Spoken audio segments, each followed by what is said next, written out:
안녕하세요. 김윤갑의 경제부동산입니다. 구독과 좋아요, 알림 부탁드립니다.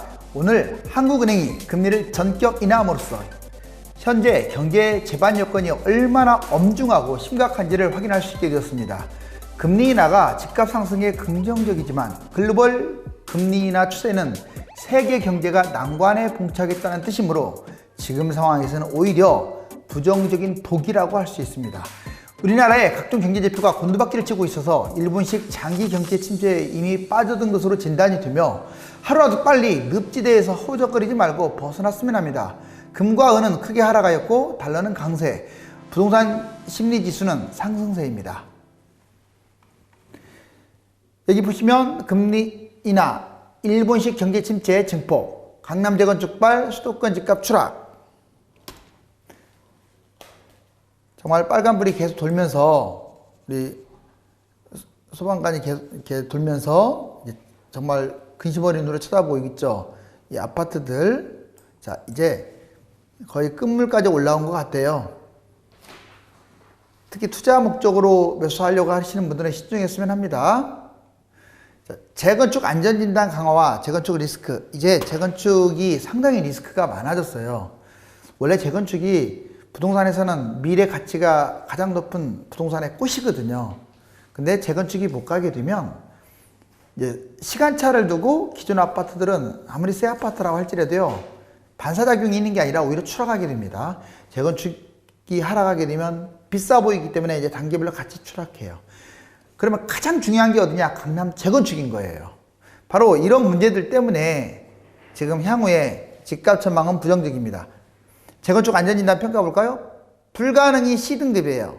즉 너무 튼튼하다 이거예요. 안전진단 평가를 했더니 100점 만점에 55점 이상을 불가능이라고 합니다. 조건부 가능성은 D등급입니다. 이것도 거의 허락을 안 해주는데 100점 만점에 30점에서 50점 그 사이를 말합니다. 자, 이제 가능하다. 그게 2등급이라고 합니다. 100에서 30점 미만. 자, 얼마 전에 올림픽 선수촌 이게 C등급 빠졌어요. 약 한 65점 정도 나왔는데 안전진단 불가합니다.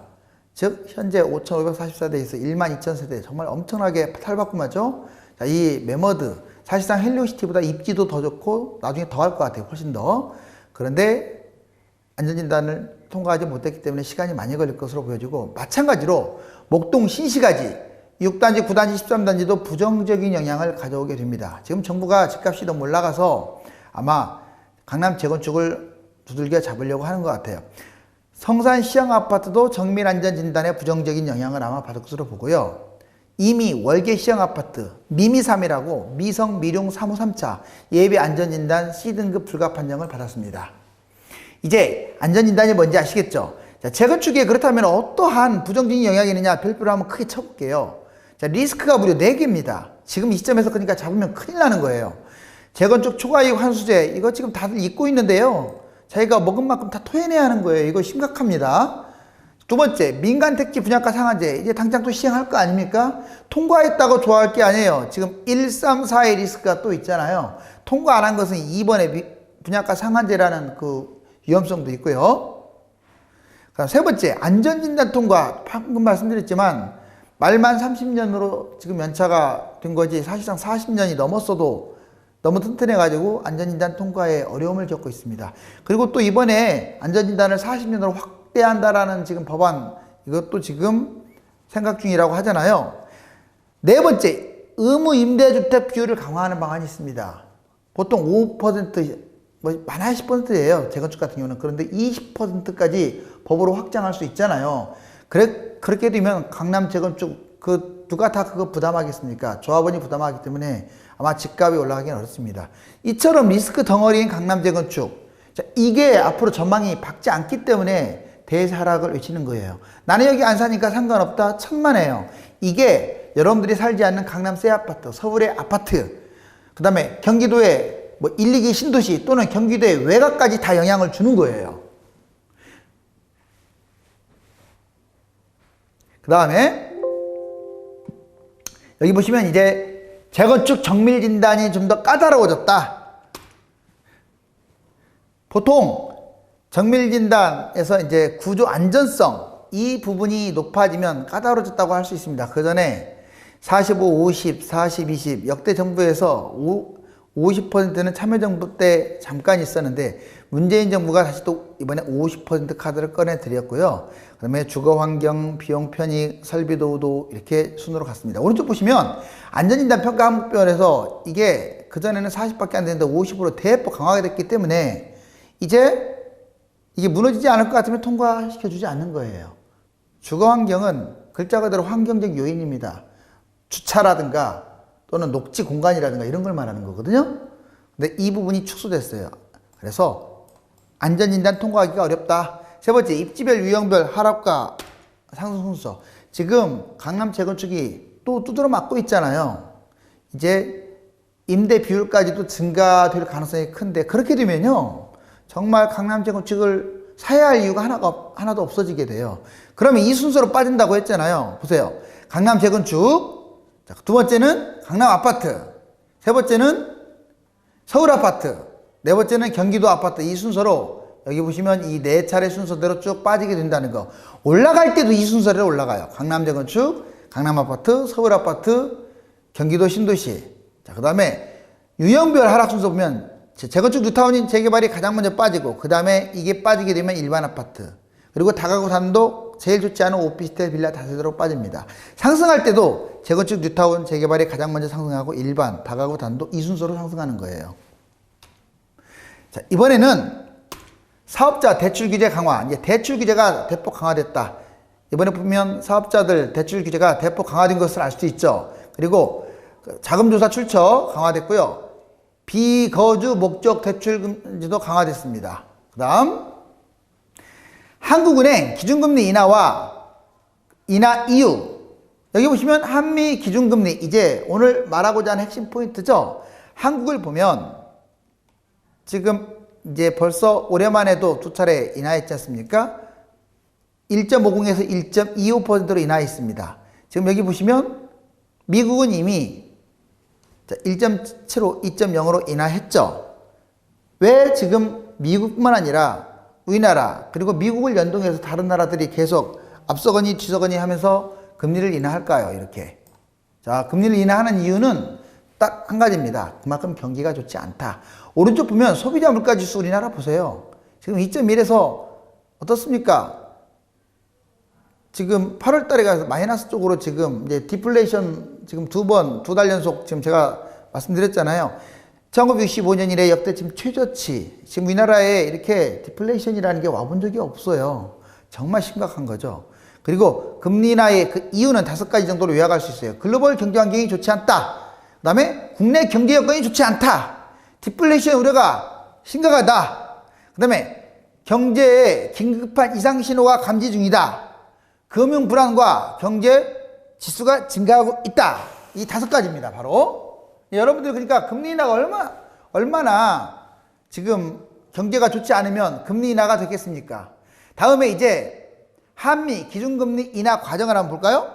자, 이전에 여기 보시면 먼저 미국부터 볼게요. 2.25에서 2.50까지 이제 밑에서 치고 올라왔잖아요. 그러다가 2.0에서 2.25로 추락시켰다가 다시 1.75에서 2.0. 이게 불과 단기적으로 지금 이루어지고 있죠. 이 순서가. 우리나라도 보세요. 자, 1.75까지 자, 인상했다가 여기 보시면 이제 추락하게 돼요. 1.50으로 추락합니다. 8월 달에. 그러다가 자, 오늘 날짜로 1.25로 다시 추락하게 돼요. 지금 이렇게 금리가 인하된다는 것은 결코 바람직한 현상이 아니에요. 제가 노래 부르듯이 말했던 경제 위기 또는 경제 불안, 이게 지금 가시화된다는 징조예요. 일본의 잃어버린 20년. 예전에는 일본의 잃어버린 20년과 우리나라를 비교하면요, 다들 웃고 그랬어요. 뭐 그런가 보다 10년 위기설. 지금은요, 심각합니다. 일반인들도 이건 완전 위기다. 왜냐? 지금 멀쩡한 자영업자들 파산 속출하고 있고 자기 주변에 실질적으로 생활화됐거든요. 너무 힘든 거예요. 그리고 국가 이 대규모 지표도 뭐 대기업이 됐던 중소기업이 됐던 너무 심각하기 때문에 이제 금융위기를 입에 달고 삽니다. 여기 보시면 일본은 부동산과 주식을 한번 구분을 해봤어요. 지금 파란 게 부동산, 빨간 게 주식인데 어떻습니까? 거의 연동하고 있죠. 이게 1990년이에요. 계속 올라가다가 자, 일본이 이때 이미 4만 달러 찍었어요. 국민소득 대단하죠. 그런데 지금 우리가 일본 잃어버린 지 20년이라고 하는데 사실상 2015년까지 해서 25년으로 봐야 돼요. 거의 추락하고 있잖아요. 거의 쌍둥이처럼. 특히 관심을 갖는 건 이제 파란색의 부동산. 자, 그 다음에 일본 도쿄의 부동산 거품과 정부의 대책. 지금 위에 거하고 같은 겁니다. 자, 주택지 파란 거, 그 다음에 상업지는 빨간 건데 거의 상업지가 약간 거품 심하지만 비슷하죠. 결국 플라자 합의가 계기가 됐지만 일본은 왜 잃어버린 20년에 봉착되느냐. 집값 폭락은 플라자 합의, 그 다음에 대출 규제, 가격 피로감, 보유세 이런 것들이 다 합쳐져 가지고 이루어진 결과물이에요. 한국과 일본의 닮은 꼴. 일본과 한국의 경제 성장률을 보면 파란 게 한국이고 빨간 게 일본인데 어떻습니까? 지금 곤두박질 치고 있죠. 자, 그 다음에 한일 인구 고령화 이것도 거의 흡사합니다. 자, 제가 아까 한국과 미국은 기준금리를 말했는데 일본은 지금 계속 마이너스 금리예요. 자, 그러면 한번 여러분께 질문을 던져볼게요. 일본이나 우리나라나 국민소득 차이 안 나요. 조금 차이 나요, 조금. 걔들 3만 대 중후반, 우리나라는 3만 대 초반. 별로 차이 안 나잖아요. 자, 근데 일본이 계속 마이너스면 부동산이 폭등해야겠네요. 최근에는 올라왔지만 예전에 폭락 수준에 비하면 세 발의 피죠. 그럼 우리나라 지금 금리 인하되니까 부동산이 엄청 호재겠네요. 제가 아까 주식과 부동산의 연계성을 보여드렸는데 일본은 주식과 부동산이 같이 갔잖아요. 근데 우리나라는 더 나빠요. 왜? 주식은 지금 이미 금융위기 수준인데 부동산만 지금 너무 높은 거예요. 그렇기 때문에 심각하다는 겁니다. 아무튼 일본은 지금 마이너스 금리라는 걸 제가 보여드리는 거예요. 한국과 일본의 GDP 성장률 역시 지금 우리나라가 위에 노란색으로 있긴 하지만 닮아가고 있고, 자, 결국은 실질적으로 환율까지 추락하게 되면 마이너스가 될 가능성도 높겠죠. 자, 이제 한국, 일본, 미국 이거 부동산 먼저 회색이 일본입니다. 1991년 플라자 합의 때 아까 무너져가지고 이렇게 추락했잖아요. 일본의 특징은 장기적으로 집값이 추락했다는 거. 무려 약 25년간. 그러다가 최근에 살아나고 있고, 자, 이번에 이제 이게 바로 미국입니다. 미국은 단기적으로 폭락했다가 한 몇 년, 2014년까지 하락했다가 이제 다시 회복 중이라는 거. 계속 상승 중이죠. 우리나라 보세요. 거의 다 지금 거품은 비슷합니다. 자, 이제 추락하게 되면 아마 미국처럼 이렇게 폭락했다가 이렇게 갈 가능성이 커요. 예외도 없습니다. 쌍둥이잖아요. 연도만 다를 뿐이에요. 우리나라는 지금 이 시기가 2019년이다. 그 다음 강남 집값 하락 내용 이걸 한번 간단하게 짚고 넘어가자고요. 수요와 공급의 법칙 그러는데 여러분들이 정말 잘못 판단한 게 하나 있습니다. 분양 등 총량이라고 해요. 그래서 분양을 많이 하고 분양을 적게 하고 뭐 이런 것만 가지고 우리가 너무 거시적으로 생각하는데 이건 그렇게 중요하지 않아요. 이건 5년 후나 뭐 5년 후나 아니면 10년 이때나 영향을 줘요. 당장은 영향을 하나도 안 줍니다. 그게보다 뭐가 중요하느냐. 지금 가지고 있는 매물을 매도자가 얼마나 내놓느냐. 이해가셨죠? 매수자가 얼마나 살려고 달라붙느냐. 이게 수요와 공급의 1원칙인 거예요. 그런데 자꾸 이 건설사들이 언론 플레이 하는 바람에 수요 공급이 마치 뭐 그 분양하고 그 분양 받은 거 이런 걸로 따지더라고요. 분양률을. 그게 아니라는 거 꼭 기억하세요. 자, 분양 등 총량은 거시적, 장기적 관점입니다. 이렇게 따지면 서울은 늘 부족해요. 뭐 공급이 남아돌 때가 있습니까? 서울이 땅이 좁은데. 근데 집값은 뚝뚝 나가잖아요. 그럼 이건 틀렸다는 얘기예요. 그건 중요하지 않다. 수요와 공급은 매도자의 매물이 공급이고 잊지 마세요. 매수자가 수요라고 하는 게 맞습니다. 건설 분양이 아니라. 집값 상승의 이유가 뭔지 아세요? 매매 회전율이라고 들어봤죠? 이렇게 계속 거래되는 거. 이게 10% 내외가 정상인데 2018년 이후에 4%로 줄어들었어요. 줄어들면서 실질적으로 올 초에 집값이 폭락했습니다. 강남도 20% 폭락했잖아요. 올 초에만 해도. 근데 그게 뭐 여러 가지 요인으로 다시 회복됐죠. 현재 신고가 찍고 거의 뭐 폭등까지는 아닙니다. 작년 8월 달 이제 9.13 대책 직전하고 비슷하거나 신고가 찍었거나 조금 못 미치거나 이 정도 가격이에요. 여기에 정부의 미온적인 대책 이게 가장 컸다고 그랬죠. 세 번째, 강남 매매 현상. 강남의 거주자들이 매수했다는 뜻. 이거 심각합니다. 왜냐? 지금 강남 사람이 강남 매물을 잡지 않아요. 왜? 고점이라는 걸 알기 때문에요. 여러분들한테 한번 질문을 던져볼게요. 강남 사람이 강남 매물을 잘할까요? 그 외지인들, 지방 사람들이 강남 매물을 잘 할까요? 당연히 강남 사람들이 잘 알죠. 그럼 매매가 이루어졌다. 이것은 좋은 현상이 아니에요. 왜?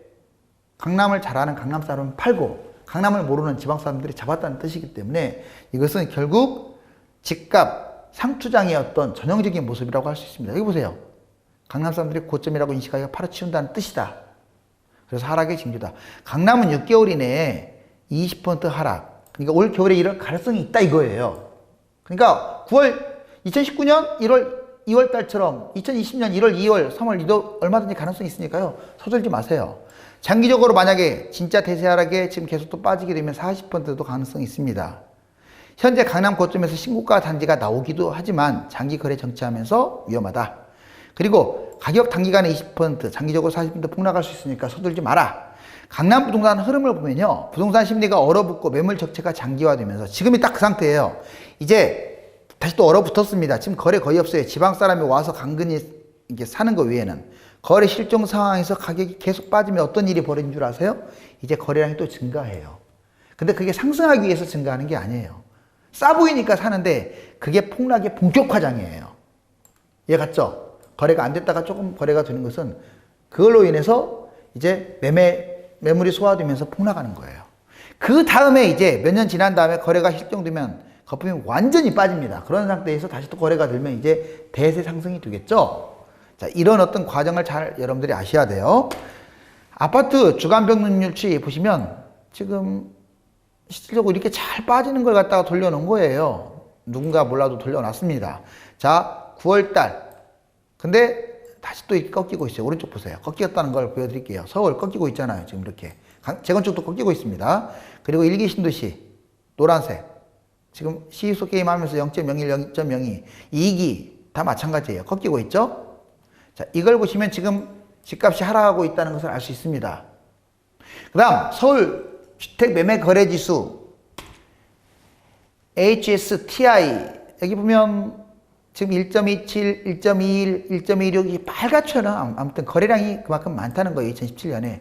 근데 2019년 상반기 지금 하반기는 더 심해요. 자, 그런데 거의 0.53, 0.60 4분의 1로 줄어들 거예요. 지금은 5분의 1 정도로 줄어들었어요. 2017년에 비해서 거래 절벽입니다. 지역별 주택 이거 어제 했더니 상당히 사람들이 많이 좋아하더라고요. 지방을 다뤄줬다고.